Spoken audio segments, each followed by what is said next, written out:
Welcome back, my fellow descendants. Tonight's story is about a father and son on a hunting trip, trying to rebuild a broken relationship. When they accidentally kill a juvenile dogman, chaos erupts.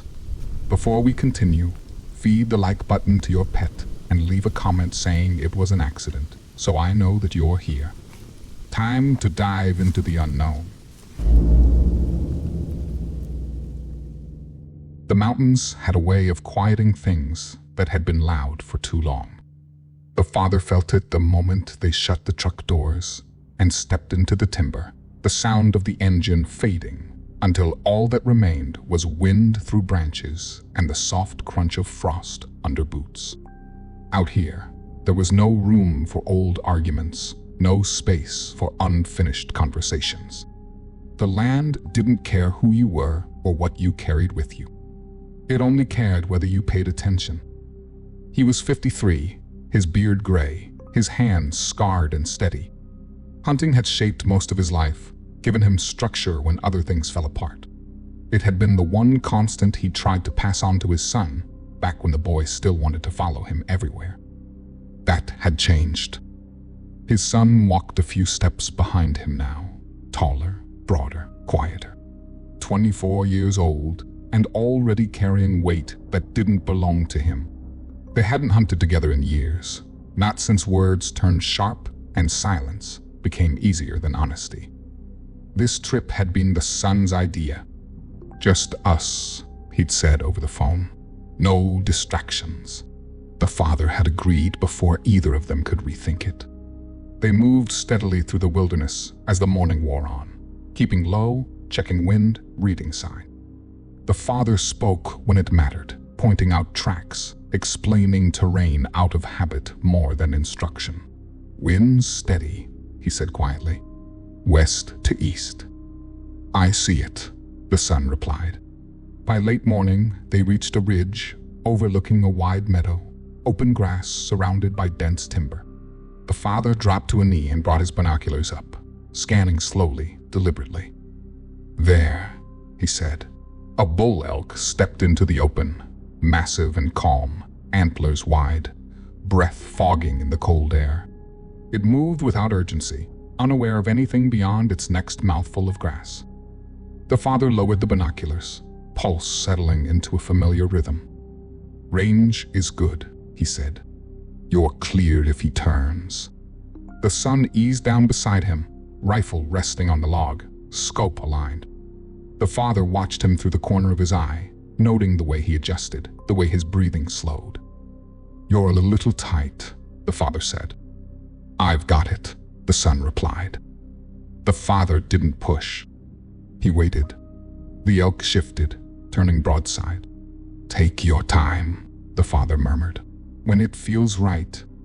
The son exhaled slowly, fingers settling against the trigger. The father raised his own rifle out of reflex, lining up the same target, decades of muscle memory taking over. The world narrowed. The meadow seemed to hold its breath. Then the tree line erupted. Something burst from the timber at the far edge of the meadow, low and fast, covering ground with shocking speed. The father's brain scrambled to make sense of the shape tearing across the grass. Too tall for a wolf. Too lean for a bear.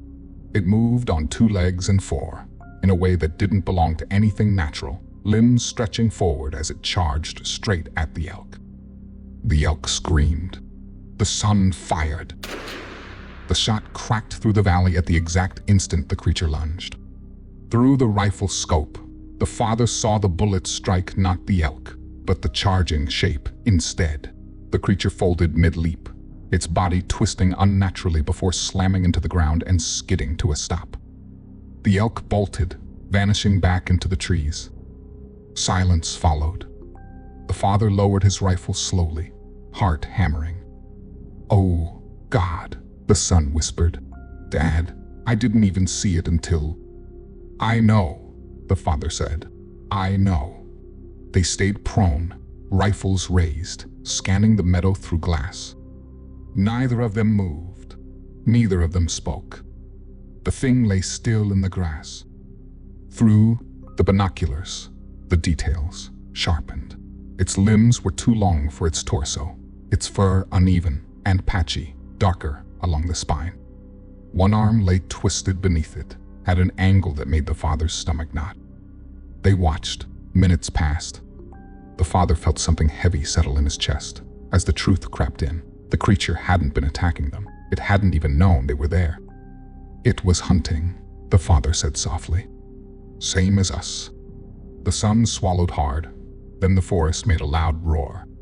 A deep sound rolled out from the timber beyond the meadow, low at first, then swelling into something that vibrated through the ridge beneath them. It wasn't a growl. It was grief. The father snapped the binoculars up. Movement tore through the trees. Something massive stepped into the open. The mother. She towered over the grass, fur thick and dark, shoulders scarred, limbs heavy with muscle. Through the glass, the father saw her eyes lock onto the fallen body instantly. She screamed, a raw, tearing sound that made his chest tighten. Then her head lifted. Her gaze found them. Even at this distance, there was no mistaking it. She wasn't confused. She wasn't searching. She knew. She crossed the meadow in long strides, stopped at the body, and gathered it into her arms with a care that shattered something inside the father.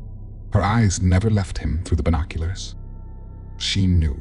Then she turned and vanished back into the trees, carrying her dead, her roar echoing across the valley long after she was gone.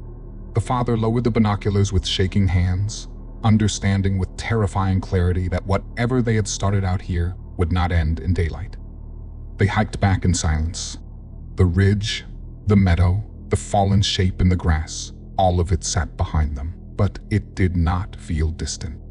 The father could feel it, hanging between them with every step, a weight they could not shake, no matter how many trees they put between themselves and that clearing. He led out of habit, following a faint game trail he knew by memory. Tall trunks rose around them, dark bark and branches cutting the sky into narrow strips. Wind moved through the canopy, carrying the scent of cold earth and pine, whispering through needles like a voice that refused to speak clearly. His son walked a few paces back, rifle held tighter than it had been that morning. I didn't see it, the son said finally. Dad, I swear to God, I didn't see it. The father kept walking. I know, he said. You were on the elk. That's all that was in your scope. That doesn't matter, the son replied. It's dead because of me. The father stopped and turned to face him. The young man's jaw was locked, eyes bright but dry, muscle twitching in his cheek like he was holding everything in place by force. His fingers tightened and loosened around the stock of the rifle, unsure if he wanted to cling to it or throw it into the brush. We were hunting, the father said. You took the shot you were supposed to take. Something else stepped into it. You didn't choose that. The son's voice dropped. What was it? The father shook his head slowly. I don't know. He had heard stories in small-town bars, in old cabins, around half-dead campfires. Stories people told late, after enough drinks and not enough light. Shapes in the trees, tall things that watched from the edge of camp, eyes that did not belong to any animal in the guidebooks. He had always filed them away as noise. Now, they would not stay in that box. They walked the rest of the way without talking. Afternoon slipped toward evening, and the world around them dimmed. Color drained, turning the forest into layers of gray and brown, and thin flakes of snow began to drift down, catching in branches, settling on hats and shoulders. The cabin appeared at last, tucked into a small clearing, a squat shape of weathered logs and a tin roof that had seen too many winters. One small window, a stovepipe, a door that stuck when the wood swelled. The father had always loved this place, the simplicity of it, the way it felt like stepping out of time. Today, it felt smaller. He unlocked the door and pushed it open. The air inside smelled like smoke and old coffee. Two bunks against the far wall, a black iron stove, a small table littered with spent brass from previous seasons, 3 mismatched chairs. Their duffel bags sat where they had left them that morning. The father set his rifle on the table, safety on, barrel pointed away. His son mirrored the motion, more careful than before. "We're leaving at first light," the father said. "Pack what you don't need tonight and leave it by the door." "You really think it's going to come after us?" his son asked. The father thought of those eyes across the meadow, locked on them through the glass, steady and full of something that felt too human to be an animal. "Yes," he said, "I do." The son let out a short breath that sounded almost like a laugh, but there was nothing amused in it. "Perfect," he muttered. "Just when we start getting along." They fell into small tasks, because small tasks kept hands busy and minds from unraveling. Packs were sorted, extra clothes folded and stacked, ammunition lined up on the table within easy reach. The repetition helped, but it did not erase the image of the body in the grass, or the way the mother had gathered it up. The father filled a kettle from a plastic water jug and set it on the stove. Orange light began to glow behind the soot-stained glass of the door as kindling caught, sending heat slowly into the room. "You remember the first time I brought you up here?" he asked. The son stayed by the bunks, hands buried in his pack, back half turned. "Yeah," he said. "I was 12. You made me carry the lighter pack and I still complained like you were trying to kill me. You almost cried when you thought I forgot the hot chocolate." "You did forget it," the son replied. "You drove all the way back just to get it." "I did," the father said, a small smile flickering and fading. "I wasn't going to listen to you talk about it for 3 days straight." The kettle started to whisper. He poured hot water into 2 chipped mugs, stirred in instant coffee, and set one in front of his son. "We're not going to fix everything in one trip," the father said, "but we can stop pretending none of it matters." The son wrapped both hands around the mug. "I didn't want to hit that thing," he said. "When it jumped into the scope, I already had the trigger moving. By the time my brain realized it was not the elk, the shot was gone." "With what you knew, you did what you were supposed to do," the father said. "Something impossible cut across the path. That's not a choice you made." "It feels like I did." "I know," the father said. Outside, daylight bled away completely. The single window shifted from gray to a flat pane of darkness, reflecting the room back at them. The cabin creaked as the cold deepened. Wind brushed the outer walls and scraped branches along the roof. "Dad," the son said, "back there." When the mom came out, she looked right at us. "You saw that." "I did," the father answered. "You think it knows where we are?" The father opened his mouth to answer. A soft crunch sounded outside. Both men went still. The sound came again, closer, snow and fallen needles compressing beneath real weight. Not the light scatter of a fox, not the wandering steps of a deer. Each footfall landed with a heavy certainty, circling the cabin. The father raised a hand. "Lights," he whispered. His son reached for the switch and flipped off the single bulb above the table. The room dropped into shadow, shaped only by the faint orange glow from the stove. They stood there, listening. Steps moved along the outer wall, then around the corner, then along the back. Something brushed the logs, long and rough, making the boards shiver. The son's voice came out tight. "Tell me that's a bear." The father did not answer. He edged toward the window, keeping low, and lifted one side of the curtain just enough to see out. The glass was old and streaked, but through it he could make out the tree line and the thin band of clearing between the forest and the cabin.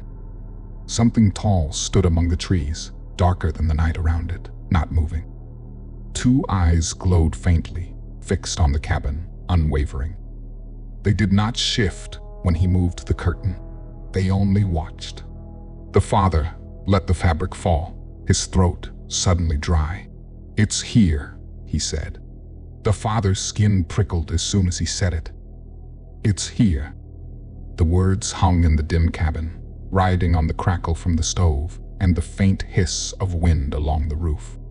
His son stood near the table, one hand hovering over his rifle, the other clenched around his mug so tight his knuckles had gone pale. "How close?" the son whispered. "Close enough," the father said. He moved away from the window, every board under his boots giving a small complaint.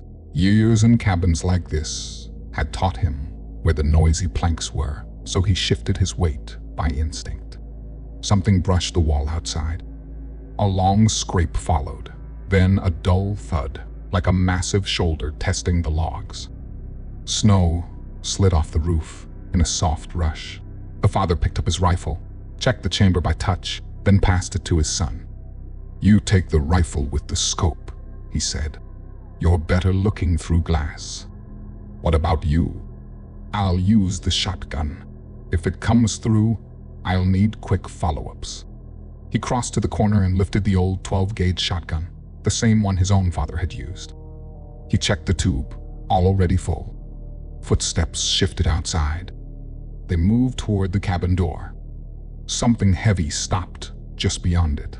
The handle rattled once, metal scraping wood, like a hand trying to understand what it was touching. The father's grip tightened. The handle went still. For a moment, there was nothing. No steps. No scrape. Just their breathing and the soft tick of the stove. Then, something hit the door. The cabin shook. The table jumped.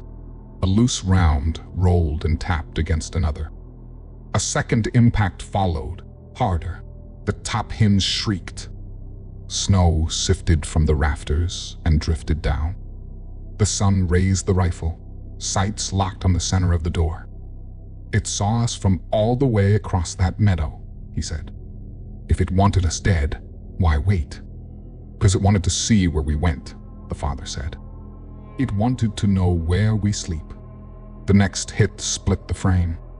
A jagged crack opened in the door, and icy air slipped inside. "Watch the window," the father said. "If the glass breaks, you shoot without thinking." The son nodded. Silence returned. Then the roof groaned.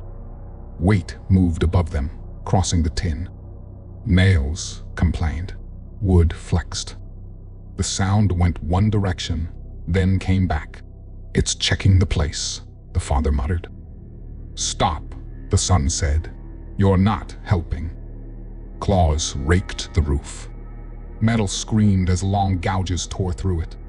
The sound moved overhead, circling, doubling back, testing. "Middle of the room," the father said. "Now." They stepped closer together, rifles raised, turning as one.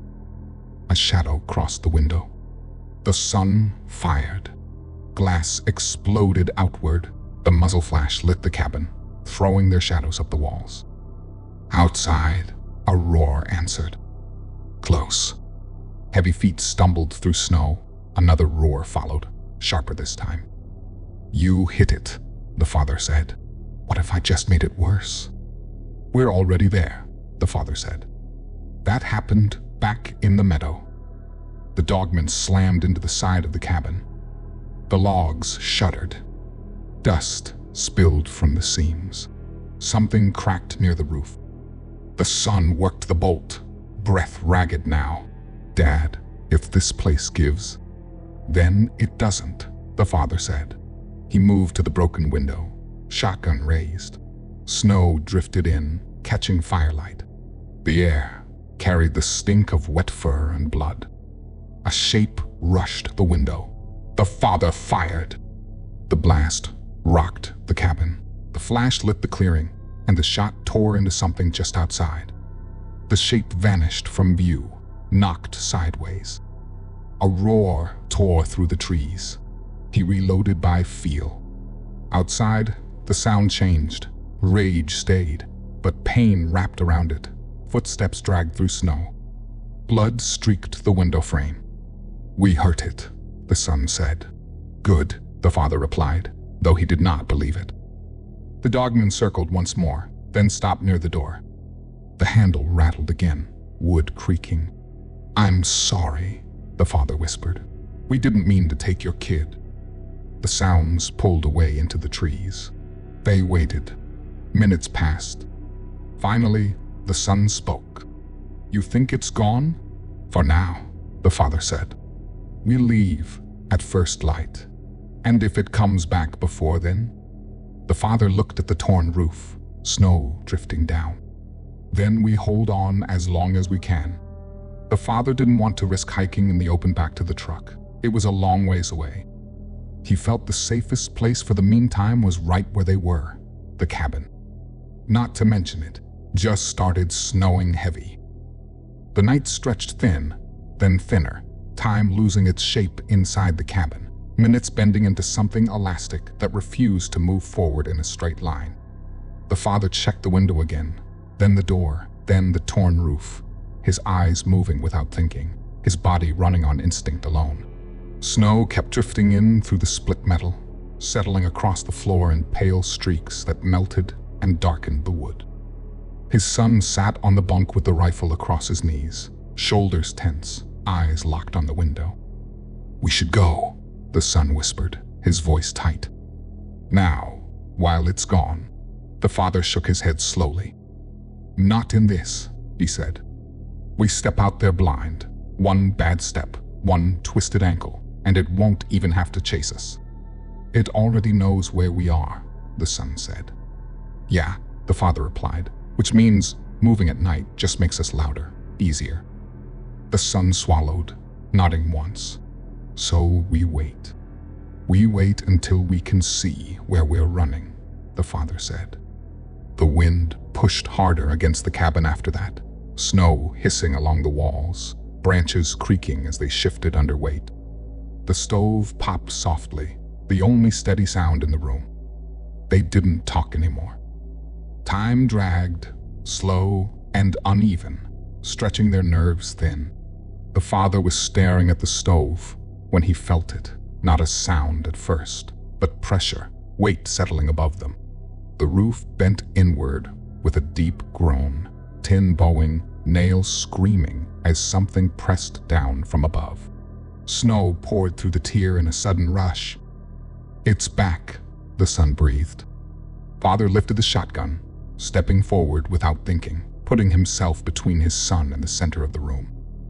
The roof gave way. The Dogman crashed through in a storm of splintered wood and torn metal, slamming into the cabin with terrifying force. Tin peeled back, rafters snapped, debris exploded outward as the creature landed inside, filling the space, fur soaked with snow and blood, eyes burning. The father fired. The blast tore into its chest, pellets ripping through fur and muscle, but the Dogman barely faltered. It roared and swung, one massive arm sweeping through the air, catching both rifles at once.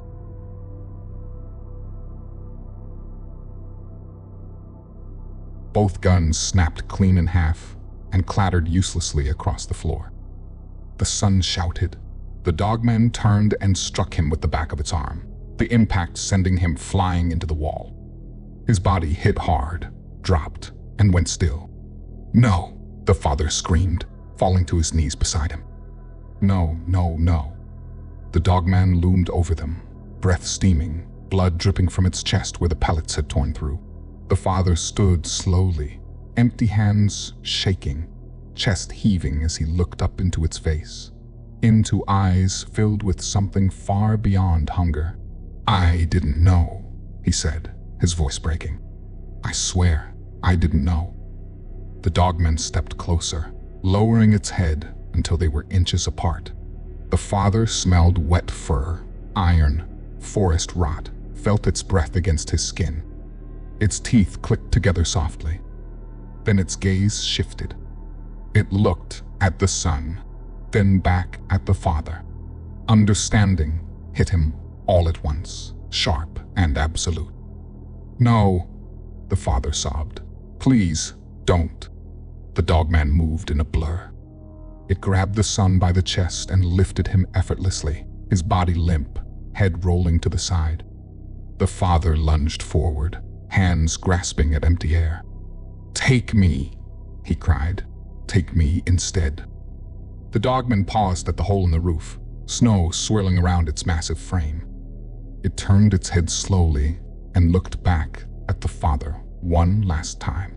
Not rage, not confusion, judgment. Then it leapt. Branches snapped as it vanished into the night, the sound fading into the trees, leaving only wind and silence behind. The father collapsed onto the floor, screaming into the empty dark. They found the cabin 2 days later. Search and rescue came in by helicopter once the father missed the check-in window, boots on the ground not long after. The pilot spotted the torn roof first, the warped tin peeled back like it had been opened by hand. From the air, the place looked abandoned, small, and broken against the vast sweep of trees and snow. Inside, they found the father. He was sitting on the floor beneath the hole in the roof, back against the wall, hands folded in his lap, like he was waiting for someone to come back through the door. His eyes were open, unfocused, his beard stiff with dried blood and tears. He didn't fight when they touched him. He didn't speak when they asked questions. He only looked past them. They wrapped him in a blanket and walked him outside. He didn't look at the trees. He didn't look at the sky. He kept his eyes on the ground, on the place where snow had been trampled and dragged away from the cabin, a long, disturbed trail leading into the timber. They followed it for a while. Not far. The trail vanished, where the trees thickened, where the forest closed ranks and swallowed whatever it had taken. There were broken branches, gouged bark, deep impressions in the snow that didn't match any animal they could name. One of the men said bear. Another said nothing. They stopped searching shortly after that. The father spent the next weeks in a hospital room that smelled like disinfectant and stale air. Doctors asked him questions, gentle at first, then more pointed. Rangers sat with notebooks, recording what he could remember, what he could describe. He told them everything. The meadow, the shot, the smaller body in the grass, the mother watching through the glass, the night at the cabin. Officially, it was listed as a fatal wildlife encounter, presumed animal attack. The son's body was never recovered. The area was quietly closed for the season, then quietly reopened months later once interest faded. The father signed the papers without reading them.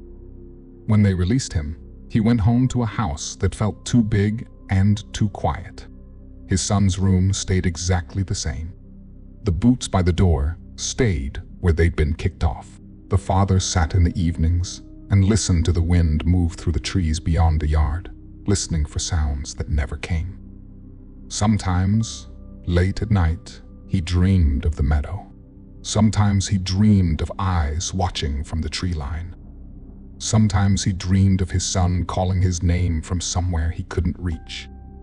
He never went back into the deep wilderness again, but every so often, when the wind shifted just right, he would swear he smelled pine and cold earth and wet fur, and he would remember the way those eyes had looked at him through the binoculars. Not like an animal, like a parent. And he understood, in a way that no one else ever would, that the debt had been paid fairly. An eye for an eye. What an unfortunate ending. Just as the father and son were trying to rebuild their relationship, the son gets taken away. The son was so upset about the fact he accidentally killed the juvenile Dogman, yet still paid the ultimate price. What would you have done in this situation? Let me know in the comments below. Don't forget to hit the like button and hype the content. It helps the channel out a lot. Until next time, descendants, take care.